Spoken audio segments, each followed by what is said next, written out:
If you don't know the story, in December, he is riding over Mount Vernon. He's going in thousands of acres, right? He's going to look at an area where there's a lot of woods. They're going to harvest timber. He wants to grow crops there and maybe the coming spring. So they're going to look over the work that needs to be done, how they're going to do it. While he's out riding, again, December in Virginia, rainstorm comes in and it turns to snow before he gets back. So it's very cold. He's wet. He's soaking. He gets back. Another one of the doctors reported, and other people have talked about this as well. He gets back, and it's late in the afternoon. He's hungry. He's like, Martha, I need food. And some of the reports identify that Martha suggested he should go put on dry clothes first. And he was like, I'm hungry. Just bring me food, right? Like, woman, don't tell me what's in it. I've been doing this for 60 plus years. I know my business.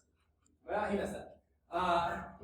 Listen to your wife. He wakes up that night. He doesn't feel well. One of the symptoms is he has a fever. Back then, if you had a fever, they called it the excitement of the blood.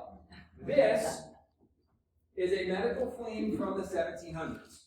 Okay? So this is not the one used for George Washington, but this is one from the 1700s. So he, using a medical phlegm, this is the kind he would have used. These were different links. They were sharpened to be like razor blades. And the idea was calling a fever the excitement of the blood. Part of their thought was that your blood pressure is too high, and so that's part of what's giving you a fever, and so you need to alleviate the pressure in your blood, so you need to bleed yourself, right? So depending on how big you are or how much blood you need to let, right?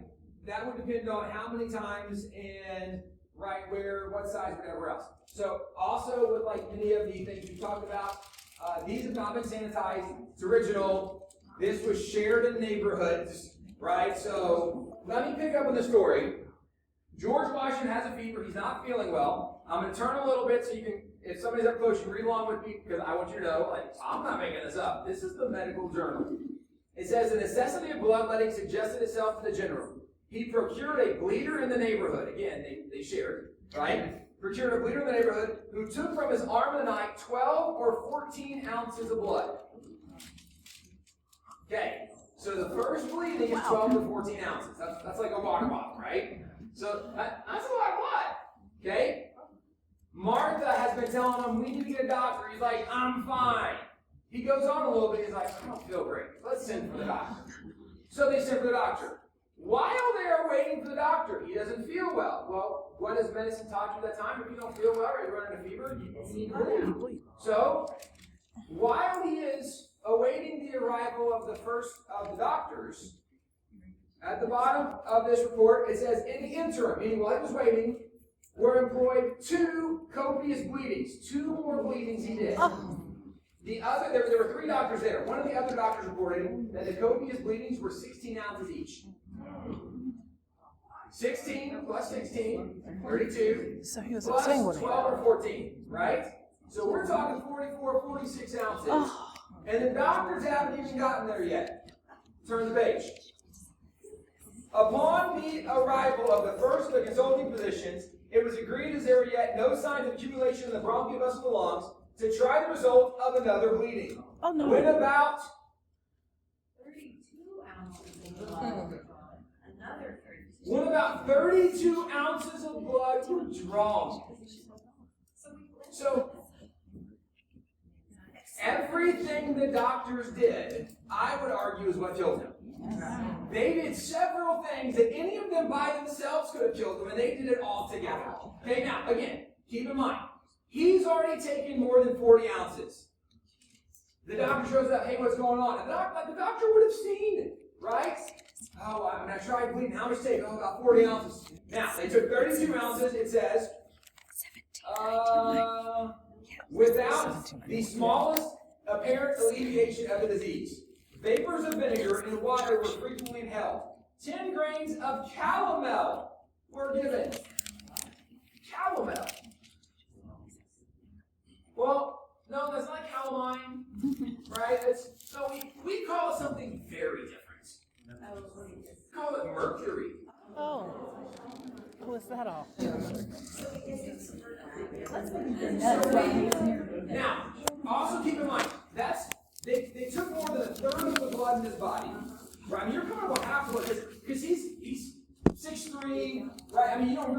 much he weighed, but like, let's say he's 190 pounds.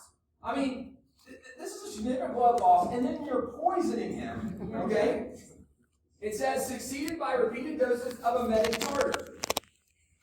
Emetic tartar is what you give someone to clean out their system if they have consumed something poisonous, right?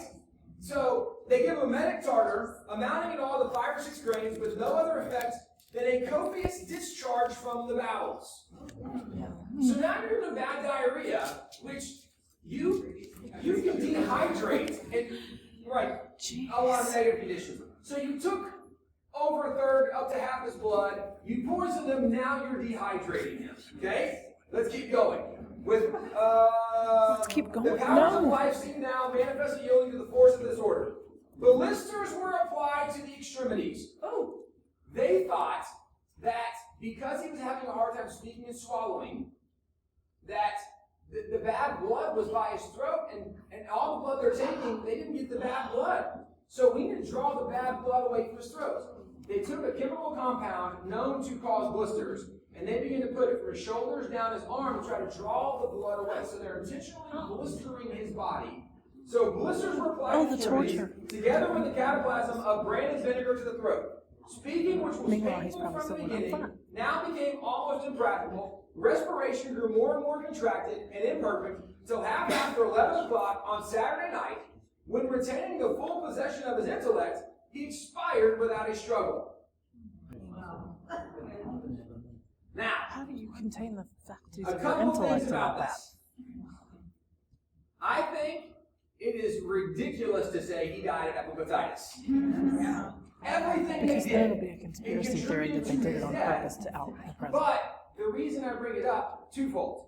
First of all, this is why it matters that we go back to original sources and don't just trust the experts on this, right? The second thing that's worth noting is it also matters that we judge in the context of the time. Because looking back, we're like, they were idiots. I mean, there's no doubt. However, there was not an American more loved than George Washington. There was not one more highly esteemed than George Washington, and there was not one who would have had better medical professionals than George Washington, right?